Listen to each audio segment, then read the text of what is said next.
if that action had been taken just a week or two sooner. The study focused on infection rates in metropolitan areas and suggests that early action could have avoided more than 700,000 cases of the virus up to May 3rd. The number of Americans applying for unemployment benefits in the 2 months since the coronavirus took hold of the United States has swelled to nearly 39 million. This as states continue to gradually reopen their economies and let people go back to work. Last week alone, 2.4 million people filed first-time jobless claims. And you're listening to USA Radio News. Working from home? I'm Chad Dodd, veterinarian and consultant to Limp Bells. Here are some tips for keeping your dog fit while staying at home. Find 15 minutes twice a day and walk your pet at a decent pace around your place. Play hide and seek by hiding some kibble or favorite toys and letting your dog find them. If you have stairs and your dog is mobile, walk up and down twice a day for 5 to 10 minutes. Or better, backyard for some fresh air. There are more help.com. As restaurants across the country slowly and safely begin to reopen, in many cases only at 25 or 50% capacity, there's a lot of talk regarding the Paycheck Protection Program and the parameters around the loans that small businesses were granted. One of the things that has many restaurants use 75% of it on their payroll, and it has to be used up within 8 weeks of taking the loan. Jose Sill is the president of Restaurant Brands International. He tells Fox News this is one of the things he's hoping that can get resolved regarding new legislation and the Paycheck Protection Program. Yeah, the idea is to stretch the deadline or push the deadline out for 24 weeks to get it into October, because the way the PPP is set up, you need to spend 75% of the loan proceeds for payroll, so essentially to rehire back employees, and everyone's aiming to do that because that's so critical to our business. It's the biggest part of our business, the people that do a great job in our restaurants. But if communities are still closed, there's a lot of municipalities that haven't allowed restaurants to reopen yet. It's really hard to take that step to rehire when you don't have a clear view as to when the restaurants are going to be opening. So we think it should sync up with the reopening of America. And what I found very encouraging is that President Trump, Secretary Mnuchin, and others were very receptive to the idea. Obviously, there's a lot of work to do in order to get to that point. For USA Radio News, I'm Tim Berg. The following is an America Matters media production. The views expressed do not necessarily represent those of the station or its advertisers, although we think they should. But that's the opinion of America Matters Media.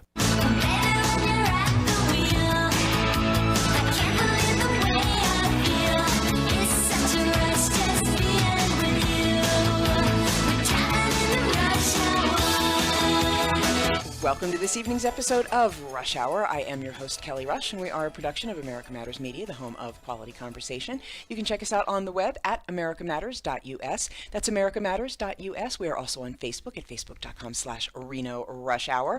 And this is an interactive program. You can call in toll-free from anywhere in the world, 844-790-TALK. That's 844-790-8255. If you're a little shy and don't want to hear your voice on the air for some reason, you can text us 775-237-2266 or drop us a line in the comments watch party comments box when I get that started in just a minute here. It is that time again, my favorite time of the month, every third Thursday. We've got a very special Nevada Advanced Pain Specialists episode with talking about ablations, radio frequency ablations. Dr. Patterson, welcome to the set. Hey Kelly, how are you? I'm doing great. How are you? And we've been joined by Nicole. She is back. Yes. And go ahead and put your mic button on there. There you go. Yeah. How's it going? And we've got your little clip there, too, if you want to put that on. Sorry, guys. It's been a while. That's right. Well, that's what happens when you bring another life into the world. Yeah. Congratulations, Mom. Thanks. And I'm so glad to see your face. Thanks. Good to be here. You're looking nice and rosy and glowing. Oh, thanks. Yeah. So, how are you? I'm doing great, man. This month has been pretty good. It seems like things are picking up at the clinic. It seems, with the pandemic. Back to normal. Yeah, more normal, or the new normal, is what I'd call it, Yeah. I don't like that new normal. I just like normal. Normal, yeah. But it seems, more patients are coming in. We're still doing telemedicine visits for those that are Which is concerned. nice. I like that. To me, that's an expansion of business. It's an additional way now to have more business and for patients to have another option. Correct. of doing business with you. Yeah, and I honestly hope that moving forward, the government relaxes the restrictions on telemedicine so we can utilize this moving forward. Because I think you're right. I think a lot of patients see how easy it is. We see how convenient it is. And you can also continue, not every appointment does a patient have to be face-to-face in your office. You can get things taken care of via Zoom or a telemedicine type application and get your health care taken care of without having to drive and be seen physically in the office. I think that's great. So excellent. I'm glad that you're finding that to be another great way of working for you guys. And so let's introduce our topic and jump right into that. Radio frequency ablations. Boy, that sounds like a little bit of some technology there, some medicine there. Tell us what that is and how that works. Yeah, so basically it's a technology that's been around for a couple decades, and we're finding newer applications for it all the time. But specifically, the two topics that I would probably stick with tonight is one, spinal pain. So any pain from the base of your skull down through your tailbone, it can be a treatment that can help out. And the other thing, it can help out with peripheral joint pain due to arthritis. And usually the typical joints for that would be shoulder, hips, or knees. Probably greater than 70-80% of the procedures I do with that are more for lower back or neck pain. And so how does it work? What are the indications? When would somebody come to see you and say, what are my options? I'm in this kind of pain. I'm having, this is happening. And when would you say, oh, let's consider this? Yeah, so typically it's as we get older, we've overused joints in our spine. The joints that I'm specifically talking about are called facet joints. And so you have a facet joint from the base of your skull down to where your sacrum starts. Mm-hmm. And so at any point, either due to overuse, genetic, thanks mom and dad for giving me arthritis, or through some type of trauma in your life that leads to post-traumatic arthritis, these joints can cause you pain. And the two bigger areas I'll focus on tonight are neck and lower back. So let's say if somebody comes in to me and complains of neck pain, I'm going to ask them, is it neck pain and headaches, like pain in the back of their head? If it is, then I'm going to target the upper facet joints. If it's more neck and kind of periscapular pain, then I'm going to target the lower facet joints of the neck. Mm-hmm. Lower back, typically the typical history I'll hear is patients will come in, they'll say, I've got back pain. When I sit and lay around, it doesn't bother me, but when I'm up and walking, I get back pain. And then it starts to radiate in my buttock and stops about posterior thigh or just right above my knee, but it's predominantly back pain. And so that's typically the pain complaints that patients are going to have either with the neck or the lower back. And so how does it work? So what we're doing is there's a nerve, it's called the medial branch. The medial branch innervates these joints. But really its only function is to send the signal of pain to your brain. And so what we do is we temporarily block it and see if the patient gets pain relief. So the nice part about this procedure is you come in, it's kind of like getting a dental procedure, use local anesthetic through a needle, block the nerve, and then see if the patient gets temporary pain relief. If they do, then we set them up with the therapeutic treatment, which is the actual radiofrequency ablation. That step is pretty simple. It's either in the office with some Valium to kind of make the patient just feel a little bit more fuzzy, or at a surgery center or hospital, we can give them conscious sedation. We put in, we'll do another needle down on top of that nerve. We'll test to make sure we're on top of it and make sure that we're not going to, hurt anything else that could cause the patient any harm or damage. Once we've confirmed that we're on top of that nerve, we numb it up. Then we put a small probe down through the needle.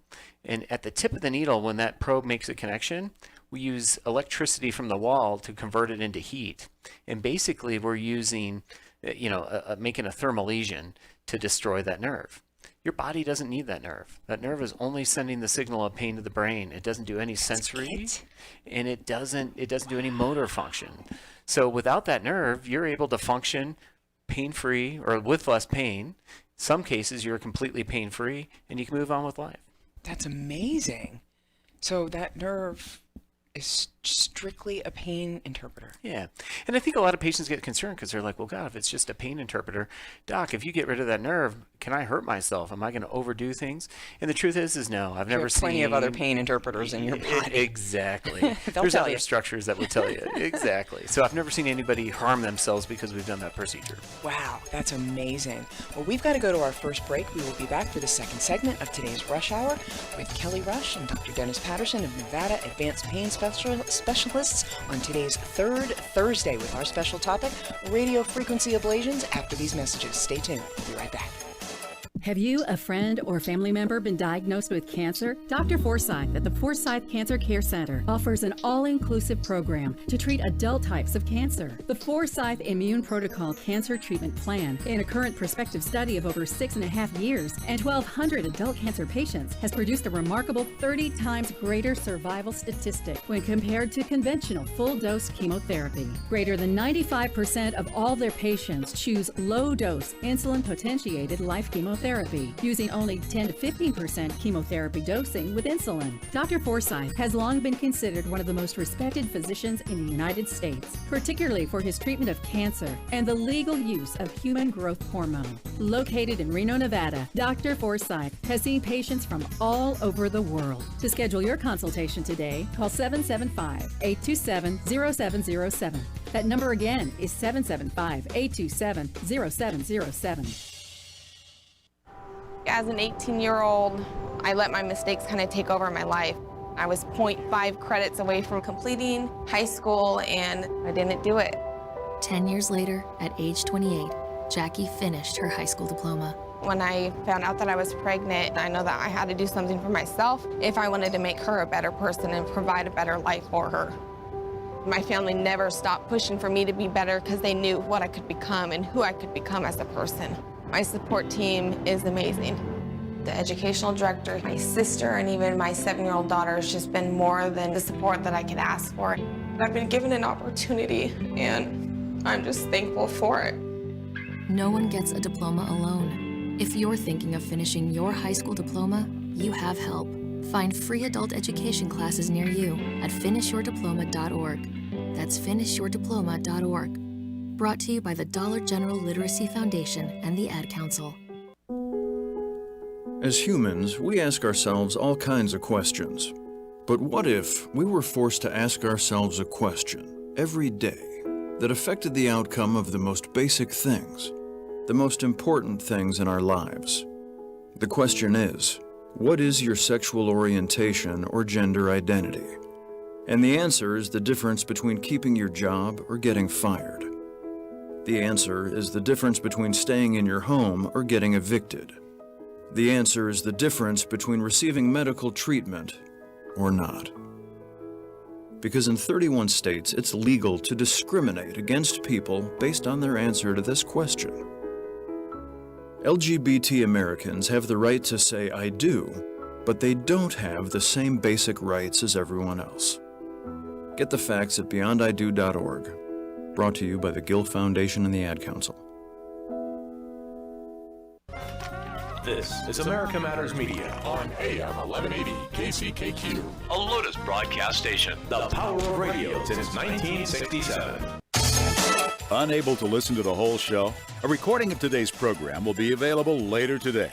Visit americamatters.us and click on the podcast link. Now, back to the show. And welcome back to the second segment of today's Rush Hour. I am your host, Kelly Rush, and it is our special third Thursday with Nevada Advanced Pain Specialists and Dr. Dennis Patterson, and the lovely Nicole, his Director of Marketing, who is back with us. Is that your title? Yes. Yes, that's what and you're back from maternity leave and a new mom, which is really cool. And so welcome. And again, I'm just excited for you. Thanks. So congratulations. Thanks. And we're talking about radio frequency ablations, which is a type of treatment prior to the laminectomy, right? Is this like kind of the... Well, I see a laminectomy more for patients who have a pinched nerve in their neck. Okay. You know, so usually laminectomies help more arm or leg pain. So this one actually, is for helping axial back pain. And so okay. the translation for a neurosurgeon would be they would do a fusion. And so this is a procedure that could potentially prevent somebody from having a fusion. I've heard people tell me, oh, I had ablation, and then I had to have a laminectomy. So no, really? Correct. Okay, interesting. Yeah. So this one, then, where, like, where is it on the spine? Yeah. Yeah. So if you look, so basically if you look at a spinal segment, a spinal segment will be a vertebral body, a disc, and then a vertebral body. And then behind the disc and the vertebral body will be the spinal canal, which you have a piece of bone called the pars. The pars kind of comes out the side. And then the back, the lamina attaches to the back part of the pars. So that's the back part of your spinal canal. So the posterior part of the vertebral body, the pars, and the lamina make your spinal canal. And so, and then there's a piece of bone that sticks straight out the back, and that's called the spinous process. So if you look at somebody's back or touch your own back, you can see those bumps. That's the spinous process. That's attached to your lamina. And so if somebody has a laminectomy, what they end up doing is they remove the lamina, which is on the side of the spinous processes, and they pull that whole back part of that segment out. And the whole reason why they're doing that is they're trying to create more space in the spinal canal, so that nerve is no longer being either pinched from spinal stenosis or from a herniated disc that's pinching. My mom just had that done. Yeah. And then so this one, the ablation, keeps everything intact. So nothing's removed. Oh, well, of course. Yeah. But okay, so now where in the nerve does this get done? That pars that we're talking about, where it connects with the lamina, there is a joint then that extends up, and the facet joint attaches kind of right at that where the pars and the lamina come together. There's another bone that goes off the side. It's called a transverse process. Right. So superior and inferior to there, you got pieces of bone that come together to form these facet joints. And these facet joints are actually what allow you to bend, twist, and turn. And so when they hurt, we call it mechanical back pain. Patients will say, well, God, I'm fine if I stay in one position, but if I go from a sitting to a standing position, I can just feel it. Or if I bend or twist or lean backwards, my back starts to bother me, or my neck. A lot of patients who have the problem with these joints, they're in the back part of their cervical spine. When they look up, they just feel pressure. And that's because they're loading these joints up, and they cause pain. And so what equipment is used for this type of thing? Yeah, so for the blocks, this is the great part about the procedure, is we're not going to go straight to an ablation, and use the heat to destroy a nerve, and cross our fingers and hope it's going to work. So the first procedure is just local anesthetic and a small needle to block this nerve. I use an X-ray to make sure that I get in the right spot. I know where the nerve sits on an anatomical landmark. I put the needle down on that.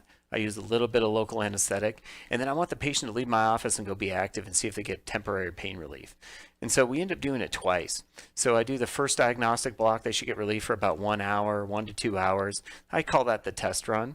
They usually come in a week later, and I'll do a second block that should last for 5 or 6 hours. That day, I really want them to go out. I want them to go to the gym. I want them to go home and, do yard work. I want them to go clean the house. Whatever it is that normally they can't do, I want them to do in that 5-6 hour window to make sure that they get pain relief. If both blocks work, then statistically, if you look at the literature, it says they have about a 96% success rate with an ablation. Now, let's say one block works and one doesn't. They still have about a 70% success rate with an ablation looking at the literature. But if neither block works, you should never have the treatment or the ablation done, because there's no way it's going to help you if you didn't get temporary relief with the diagnostic blocks. How about that? Yeah, and so that's why I like this procedure. Yeah, it's because you're not leaving anything in the body. You're not taking anything out. You're not doing any permanent harm or damage to the patient. You're actually giving them a test run to make sure that that procedure is the right thing to do for them. So, can you tell right away with a patient based on their complaint if this is the path to follow? Yeah, I mean, usually when you talk to them, it's pretty obvious. You can talk to them about what activities that cause their pain, and then with this condition, usually it resolves when they're inactive. And so they'll say, well, God, if I sit around or lay around, I don't have any pain. It's only when I get up and move around or try to do this that I feel the symptoms. And so I always say it's like Groundhog Day. Usually these patients will wake up, they'll get out of bed, they're stiff, they're sore, kind of, your typical arthritis history. They'll hurt over those areas. And then once they start moving a little bit or take a hot shower, they'll actually do all right. And then, once they sit down for an extended period of time or they really start bending, twisting, and turning and overwork it, the pain will come back. And so they feel like every day is kind of the same pattern.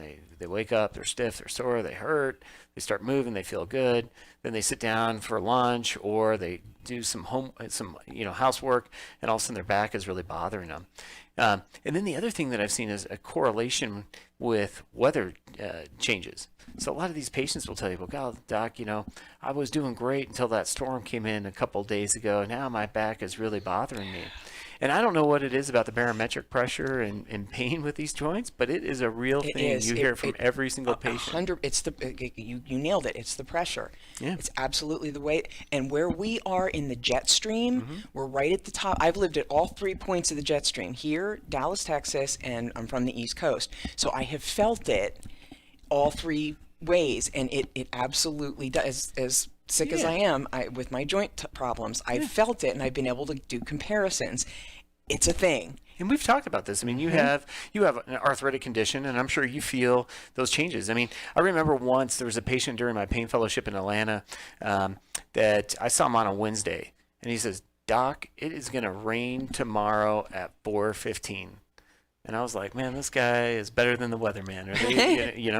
And he was wrong. It was 4:14, not 4:15 the next day. But it was definitely, right? He knew. And there was at that point, there was nothing in the weather forecast the next day for rain in the afternoon. It was unbelievable. It is. It is awful. And, people who don't have this stuff, they're like, yeah, whatever.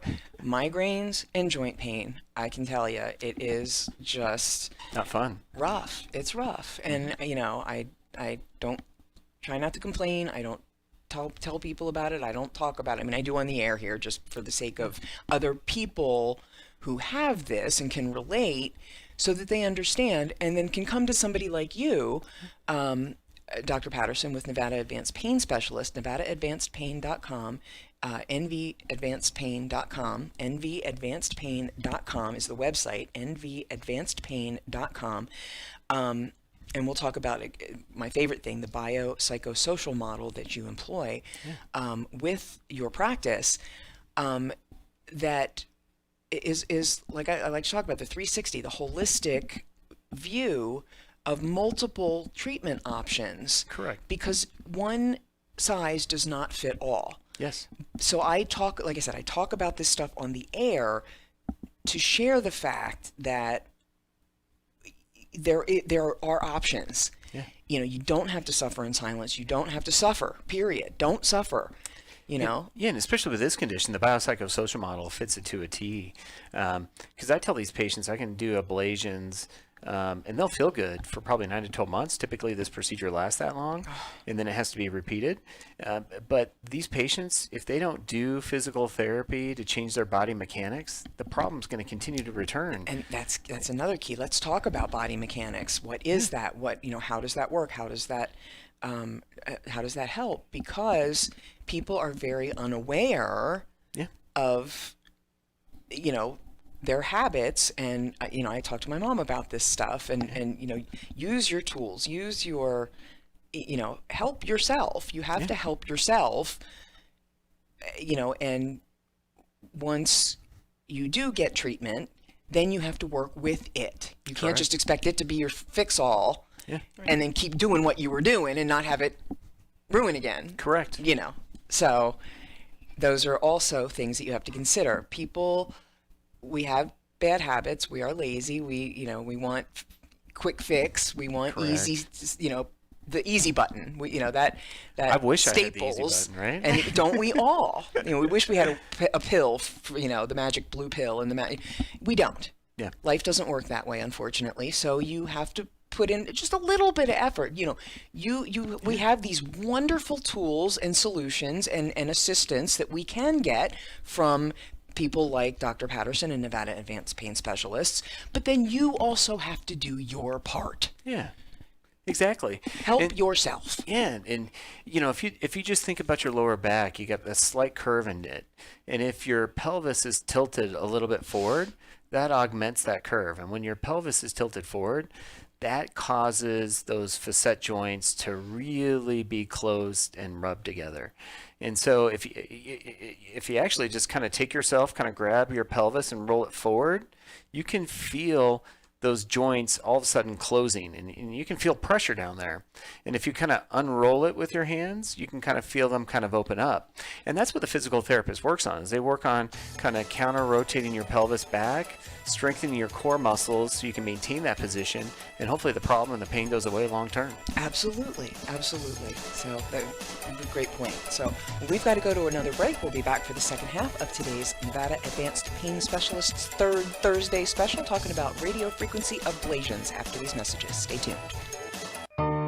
Hi, I'm Dr. Dennis Patterson. I'm the founder and owner of Nevada Advanced Pain Specialists. At Nevada Advanced Pain Specialists, we take a comprehensive approach to treating patients with chronic pain in the greater Reno, Tahoe area. We believe in the biopsychosocial model. This means we use multiple disciplines such as massage therapy, physical therapy, behavioral health, and medical treatments to treat your chronic pain. A plan of care is tailor-made for each individual patient. We always recommend conservative care first, but offer minimally invasive treatments when necessary. We are your one-stop shop. If it hurts, we can help. We pride ourselves in providing passionate care and making you feel welcome and understood. We are located in Reno and in Sparks, so give us a call to schedule a new patient consult at 284-8650. Again, that's 284-8650. Or visit our website at nvadvancedpain.com. We hope you choose Nevada Advanced Pain Specialists to be your center for injury rehabilitation. nvadvancedpain.com, 284-8650. Would you like to increase your vitality? Disease develops within your body when the metabolic vitality of your cells is altered. Well, now there is a patented device that improves cell metabolism called Cell Vital. Cell Vital has been used for years by successful athletes to prepare for competition and improve performance. This is because Cell Vital increases blood and oxygen to your cells. Call 702-444-LUCKY and order your Cell Vital today. Cell Vital can help with cell regeneration after an activity by reducing stress, as well as be used for treating bruises, sprains, and muscle aches and pains. Cell Vital has also been shown to be beneficial for digestion, PMS, and smoking cessation. Get lucky with your health and call 702-444-5825. Accessories are available to help with specific body parts, such as the eyes, ears, and teeth. Animals too can benefit from Cell Vital for bone, joint, and circulation disorders. Call 702-444-LUCKY and get a free quote for your Cell Vital. That number again is 702-444-5825. Home at Last opens doors to family, to freedom, to finally making it yours. Home at Last, a program of the Nevada Rural Housing Authority, opens doors to rural homebuyers with incomes of up to $135,000, providing down payment assistance of more than $22,000, plus access to our exclusive pet adoption program. From Gardnerville to Fernley to Carson City and even Sparks, rural happens here in every county in Nevada. Learn more at homeatlastnv.org. I'm a 40-year-old man that walked in there to get his high school diploma. It was very hard for me, but Miss Araceli, she gave me direction. At age 47, Marco finished his high school diploma. 50% of getting your high school diploma is walking through those doors. The other 50% is doing the work. No one gets a diploma alone. If you're thinking of finishing your high school diploma, you have help. Find free adult education classes near you at finishyourdiploma.org. That's finishyourdiploma.org. Brought to you by the Dollar General Literacy Foundation and the Ad Council. This is America Matters Media on AM 1180 KCKQ, a Lotus broadcast station. The power of radio since 1967. To join the conversation, call 844-790-TALK. That's 844-790-8255. Now back to the show. And welcome back to the second half of today's Rush Hour with Nevada Advanced Pain Specialist, nvadvancedpain.com. nvadvancedpain.com is their website. And as I said at the top of the show, we are an interactive program, so please call in with questions or comments, 844-790-TALK. That's 844-790-8255, toll-free from anywhere on the planet. You can also text us, 775-237-2266, or just drop a comment in the Watch Party comments box on the Facebook Watch Party. So we were talking about today's topic, which is radio frequency ablations, and is there special equipment used for that, or how does that actually work? Yeah, so the actual, so once we've done the diagnostic blocks and we know the patient's going to benefit from it, there is actual equipment for it. So there's several vendors out there. Kimberly-Clark has a vendor which I think has now been bought out by a company called Halyard. You've got Neurotherm, which is owned by Abbott Medical. There's Cosman. Cosman has a unit. Radionics is another company, but I think they may not be as active in the market anymore. So there's different options, but basically all of them are doing the exact same thing. What they're doing is taking electricity or radio waves from the wall, and they're putting it in a probe that when it makes a connection with a needle, that it actually translates that into thermal heat to destroy a nerve. And the key is just to make that a focal lesion, so it doesn't cause the patient any harm, that it's very little. Probably the best way to think about this is electrocautery during surgery. You know how they do things to prevent people from bleeding and things like that during operations? It's the exact same technology, but instead of making an incision and cauterizing what you want, you're actually putting a needle where you want using X-ray, and then the tip of that needle will use that electrocautery or the same concepts to destroy that nerve and help the patient's pain. So does it kind of just sort of burn the nerve? Yeah, close, so we'll like it just so we know where the nerve lays on certain anatomical landmarks, and so you put the needle in that spot. You use the X-ray in different angles to make sure that you're exactly there. And then what the machine has the technology to do is it allows you to actually test. We got sensory testing and we got motor testing. And so what will happen is when I turn on the sensory testing, I'll turn it up. The patient, when I stimulate that nerve, should kind of feel their pain complaints. But the other thing that we'll also see on the skin surface, which is cool to watch, is that the needle will kind of start to stand up, telling me that I'm on top of the nerve. Motor, what we do then is we change the settings, we turn it on, and then it'll give them a pulsing motor. And what I can see the needle usually on their back or their neck, I can see it twitch. And that tells me I'm on top of the nerve. But more importantly, what it's going to tell me is I'm not, too deep or in a spot where I could get the nerve that goes down their arm or their leg. So I'm going to make sure I can't if I turn it on and all of a sudden I see their arm start to jump, I know that I got to back that up. Like, that's not where I want that lesioning to take place. Right. So it's actually a safety thing for the patient to make sure that I'm not going to do them any harm. Once I've done those two tests, the X-rays look good. I anesthetize the area real good, and then you put that probe back down that needle, turned on the machine, and it gradually will ramp up to 80 degrees, and it's actually 80 degrees Celsius. So it'll get up to about 180 to 200 degrees Fahrenheit, and that lesion is usually about a centimeter in length and a centimeter wide. And then how long does it take? If I'm got 1.5 minutes usually for the neck and about 2 minutes for the other parts of the spine. And that medial branch nerve that I was talking about, it's 9 to 12 millimeters long. It grows back a millimeter a month. And so that's what I was saying earlier, is that patient's pain can return in 9 to 12 months because your body regenerates that nerve. And so it'll grow back over time. But crazy enough, if a patient that regenerates real slow, I've seen some patients where I've done the procedure on and it took 10 years for their pain to come back. I've seen some other patients that are like super regenerators, in 6 months it returns. But the nice part about it is the insurance will let me, repeat the procedure about every 6 to 8 months, depending on their policy. Sure.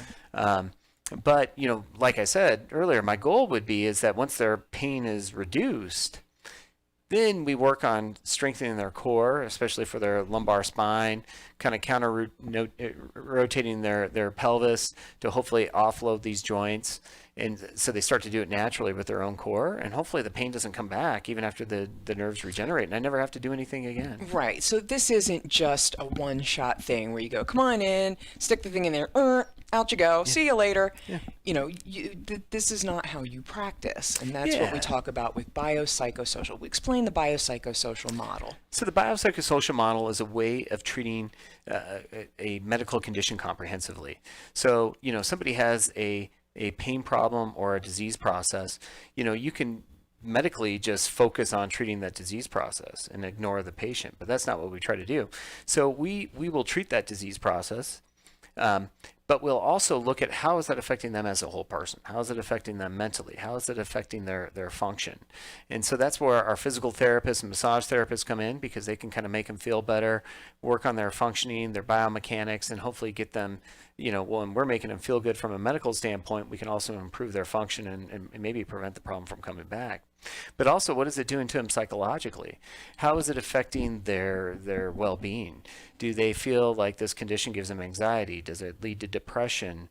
Is it leading to problems with sleep at night? If you don't sleep at night, maybe you're grumpy all day. Maybe you're fighting with your spouse. And so we screen patients to see if they're having that kind of that dysfunction going on. And if they do, then we set them up with a cognitive behavioral therapist to kind of help kind of get that stuff squared away too. And so we try to treat them from all different angles. We try to help them from a you know, psychological standpoint, a physical standpoint, and from a medical standpoint. And so what is your intake process? So when a patient approaches you, they go to nvadvancedpain.com. They have found your locations at 5578 Longley Lane or 2385 East Prater, which is at the Northern Nevada Medical Center. Correct. They've called 284-8650, 775-284-8650, and made their appointment. What can they expect? So the next step would be is we'd give them a welcome packet, and that's a packet that introduces them to the practice. I even think we got a one-page thing kind of telling them about the biopsychosocial model, and then we want to know more about their background. You know, what kind of past medical history do they have? What kind of operations have they had previously? What medications are they on? And then we want to do a review of systems to tell us what are their complaints. Usually they get that packet done. They'll bring it into the office. You know, we review it, and if we can get prior medical records too, that's helpful too, because that allows me a chance to kind of do my homework on the patient. And then usually what I end up doing is I go in the room and I kind of reiterate to them what I know. Hey, I know you're here because of this. I looked at your prior medical records. You've seen, you know, physician X or physician Y. You've had this procedure done. Sounds like it may have given you temporary relief, but your pain is back now. And so I'll kind of detail that. I'll be like, you know, but let's talk specifically about, you know, what's your pain like most recently? Can you show me where it's at? Can you tell me what it feels like? Does it come and go? Is it there constantly? What other symptoms are you having? Do you have numbness, tingling, weakness associated with that? And then I ask them everything that they've been trying to do to make, you know, that makes it feel better or worse, and then things that they've been trying to do to treat themselves. And then from there, I'll examine them. After I examine them, then I will tell them what I, you know, based off of the history and physical examination, and if there is some imaging that they did send in the records, I'll try to put the full picture together. And I try to make it so that the history matches the physical exam, matches what I see in the imaging. I'll give them some diagnoses, and then I'll tell them, hey, based off of this diagnosis, let's put together a treatment plan, and I'll kind of walk them through them. And then my goal too is when those patients leave that day, I actually give them the note. So it's not like they have to sit there and memorize the whole interaction. They can go home, they can look at it. And you know, if they've got questions when they come back, they can bring the note with them and be like, oh, you put this, what does this mean exactly? And then loved ones too who can't make it to the appointment, they can say, well, the doctor said this, here's my note from today, which is very nice to provide that service. Really is, because I think a lot of times people will go home from an appointment and their family will say, whether it's a spouse or, you know, maybe in my case with my mom, you know, she'll come home to me or I'll go home to her from my appointments and, you know, oh, what happened? And I forget. Or, you know. Well, I think he said this. Or there's terminology or things like that. It's a foreign language. and it's tough, and so that is excellent, that's very, very helpful. And then the other things that I always try to do is I'm very big on education and materials, and so that's why usually when I show up here, I always give you different things to post online or to give to patients to let them do their own homework. And so I always give them pamphlets, brochures. We even got videos on our websites with some of the stuff that I'm talking about. It talks them through the condition, and if there's a procedure that they were considering, I'll say, hey, you can even watch the video here. It shows you how I do the procedure. And it's amazing because then patients can get more involved in their care. They can understand it better, and then it's not hoodoo voodoo, right? They know that's it. that I'm doing And something to so treat something. much of any industry, but particularly the medical industry has its jargon, medicalese or legalese, and I think in a lot of cases it's designed that way to keep the lay people out and keep people from, But I love the way you practice because of that. You're so open about it, and you're so education oriented. Once a month, you give seminars up until, the point that we had to. We've had to back off for just a minute. You'll go back to Absolutely. at Northern Nevada Medical Center doing your seminars. Correct. And these wonderful education dinners that you do, where you go and have free food and everything, where people can. Is it free? Yeah, Or they usually buy? provide food. Yeah. And so that's great patients food come there. up, get it. I mean, even if they don't care what I have to say, they get a free meal. Oh, and they have great food at NNMC. Great perks. Where you give these seminars about, different topics, just like we're talking about here, where people can find out about how to get pain relief for what ails them. And, they can learn. So, when you don't know until you learn, and reach out and find out more. So, we will be back for the fourth and final segment of today's Rush Hour with Kelly Rush and Nevada Advanced Pain Specialists after these messages. Stay tuned.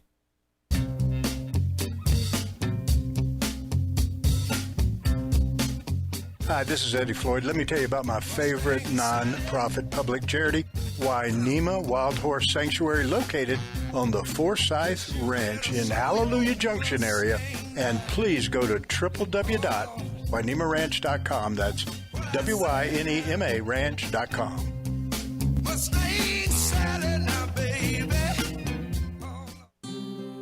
Hey, Dr. Phil here. I help people solve difficult and trying personal problems every day on my TV show, but there's one problem that's just got me stumped: childhood hunger.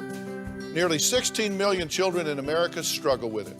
That's 1 in 5 kids who may not know where their next meal is coming from, despite the fact that there's more than enough healthy, nutritious food out there to feed them all. Now, I don't know about you, but that is unacceptable to me. Luckily, the Feeding America network of good people is out there collecting surplus food and giving hope to hungry children and their families at local food banks all across the country. But let's face it, they can't do it without your help. Join me in supporting Feeding America and your local food bank at feedingamerica.org. Brought to you by Feeding America and the Ad Council. Together, we can solve hunger. Together, we're feeding America.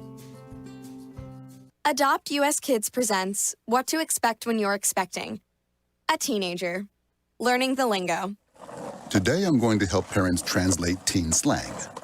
Now, when a teen says something is on fleek, it's exactly like saying, that's rad. It simply means that something is awesome or cool. Another one is totes. It's exactly like saying, totally, just shorter. As in, I totes love going to the mall with Becca. Another word you might hear is jelly. Jelly is a shorter, better way to say jealous. As in, Chloe, I am like so jelly of your unicorn phone case. You don't have to speak teen to be a perfect parent. Thousands of teens in foster care will think you're, rad, just the same.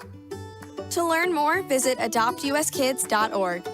A public service announcement brought to you by the U.S. Department of Health and Human Services, Adopt U.S. Kids, and the Ad Council. Long ago, you wouldn't think of galloping on a horse while doing calligraphy, and you wouldn't have attempted to ride your bike while typing a letter. Yet you think you can safely operate a multi-ton vehicle while texting? Behind the wheel is no place to multitask. If you want to BRB, drive now and text later. Lives depend on it. Visit StopTextStopWrecks.org, a message brought to you by the National Highway Traffic Safety Administration, Project Yellow Light, noise, and the Ad Council. This overload. Shannon Lawson here. Join us for the Nevada Radio Roundup, Fridays at 2 p.m. A good news variety show all about the local scene. The Nevada Roundup, Friday at 2. Are you shy and don't want to talk on the air? Text us your questions or comments to 775-237-2266. Now back to the show. And welcome back to the fourth and final segment of today's Rush Hour. It's our third Thursday special with Nevada Advanced Pain Specialist, Dr. Dennis Patterson. And I want to give a shout out to those who have tuned in on the Watch Party on Facebook, Conchita Mayberry, Eddie Floyd, Rick Cornell, Vanno Santameri over there at La Strada, over at the Eldorado, getting ready to open back up again. Dee Gregory is on the phone with us, and Bob Summers and Suzanne Brandon on the Watch Party. Thanks so much for tuning in, everybody, and all our listeners everywhere around the world. Dee, how are you? Doing great. Doing absolutely wonderful. I was listening to the show, and thanks for taking the call first. But I wanted to throw something in because last time Dr. Patterson was in there, I was fortunate enough to be in the studio, and we were talking about migraines, but something that I never even thought to ask on the air because I assumed, just like my friend, that there's absolutely nothing that can be done about it. But he and I were texting, and he said, oh, absolutely. So I thought today I would call in and throw it out there so that he can talk more. Once I ask my question, I'm going to hang up because I do have to go and call my son in Hawaii. Got a tumor in his head right now, but I want to we'll throw in there. We've got a GoFundMe going for Jono too. So I'll put that on the Rush Hour page. So just throw that in there. Yeah, I didn't go to my Facebook page, and yeah, thanks, Kelly. If you share that, there is a GoFundMe for him. He can't drive, he can't work. He's going to have a second brain surgery. They'll see that in the anyway. Doc, the thing is I have a friend whose name I won't say because I did not get her permission. It is medically related, but it is a celebrity entertainer, and for years she's had migraine headaches, and I've always asked her, well, why don't you listen? There's nothing you can do. It's caused by sinuses. There's nothing you can do. Just shut up and leave me alone. There's nothing you can do.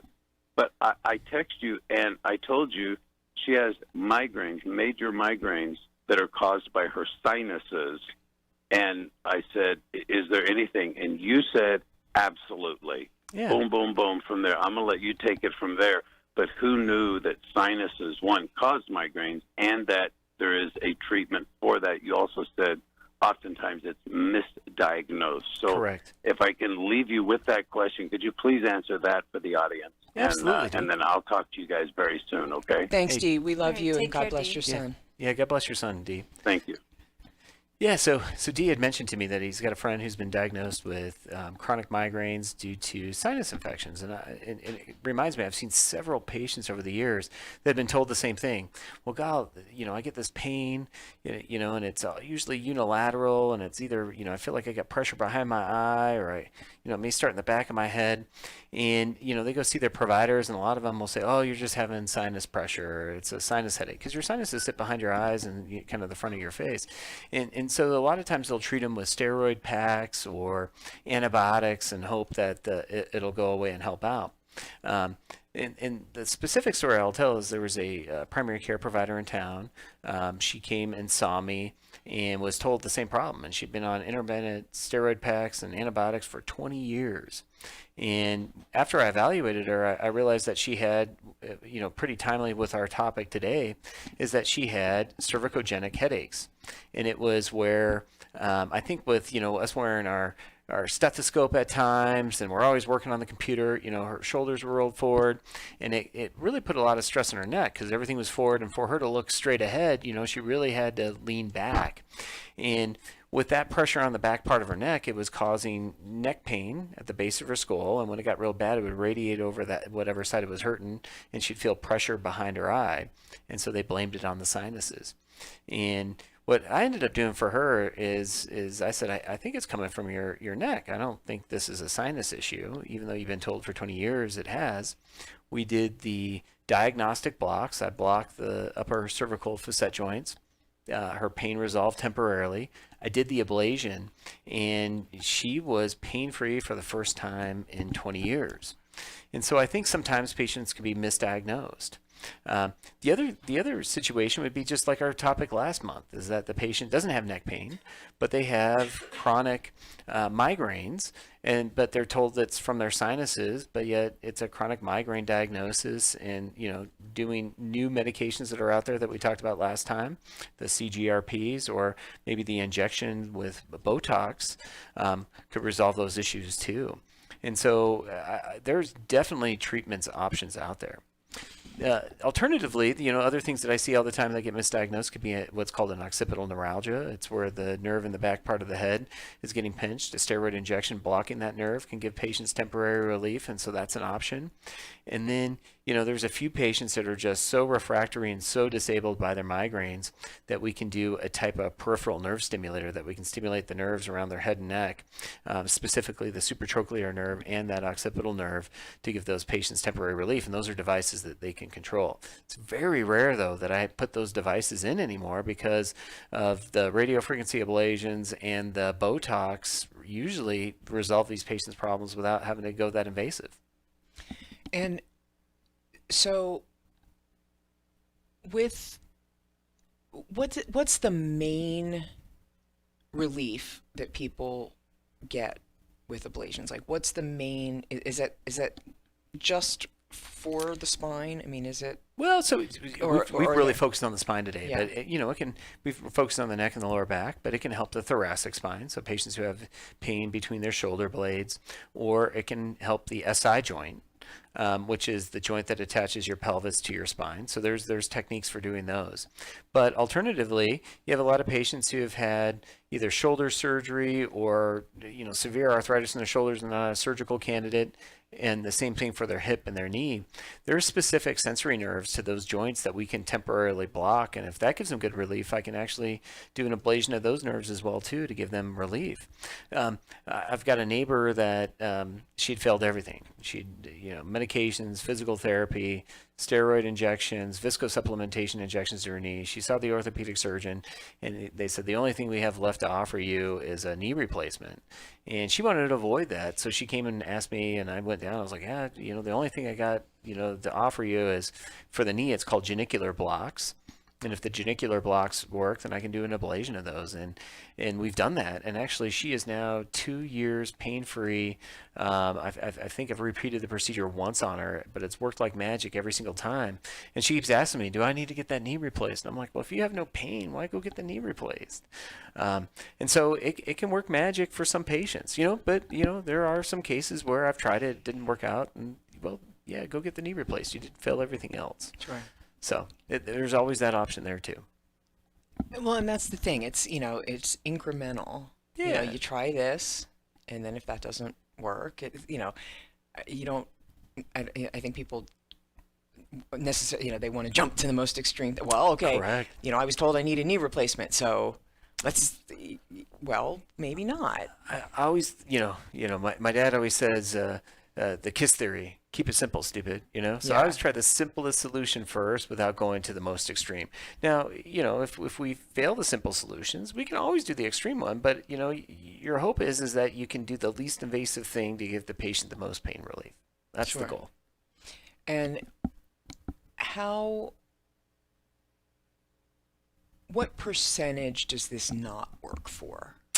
Gal, clinically speaking, and I should probably keep track of our statistics, but when I look at, when I think about neck or spinal pain, I'd say it works in probably 70 to 80% of patients. When we're talking about joint pain, I would really say, the technique for the knee is amazing. It usually works 90-95% of the time. The hip, there used to be an older technique on how we did it, and I'd say it was more like 60-70%, but since we've changed the technique, I'd say it's more about 75% of patients now benefit. That's got to be a tough one. Yeah, and it's just got different anatomy, and it's a little deeper joint. The shoulder is actually, the technique's only been around for about a year now, and so I'm getting more adept to that, and it seems so far that it's working in 70-80% of patients so far too. Sure. So Yes, I can see the hip being really tough, because that nerve. It's a complex joint. Yeah, it's a complex joint. The nerve. Yeah, I can see that. Well, and the problem with that is that part of the innervation that comes from your sciatic nerve. Right. And the sciatic nerve is not a nerve that you can ablate because that's got a lot of motor function down your leg. Sure. So I can only do the ones in the front, which are the femoral accessory and the obturator accessory nerve. And so if they have a lot of posterior joint pain, I'm probably not going to have much success. Right. No, this. Yeah, I can't. I'm kind of working on it. When you start with this stuff, and my technical head starts running down this track, and the ex-massage therapist, former massage therapist in me starts going down there, and then my pain, I go there. I got to stop going there. But so this is just cool. This is just very, very cool because it's one more, tool in the box. Correct. For people who are in pain. And I just, as one who is, I love offering people potential solutions. And that's why we do this every third Thursday with Nevada Advanced Pain Specialists and Dr. Dennis Patterson, nvadvancedpain.com. nvadvancedpain.com is the website. You have two locations, 5578 Longley Lane in Reno, and then, of course, at Northern Nevada Medical Center, which is, the address is 2385 East Prater, but it's just the Northern Nevada Medical Center and the hospital, basically, across from the hospital. 775-284-8650. 775-284-8650 is the phone number. But again, the website, Nevada Advanced Pain, it's nvadvancedpain.com, nvadvancedpain.com. Dr. Patterson, thank you as always. Thank you. We will see you next month. Yes. For another I'll be wonderful topic. Every third Thursday we do this, folks. Every third Thursday is the Nevada Advanced Pain Specialists special on the Rush Hour. We'll see you next time. Thanks.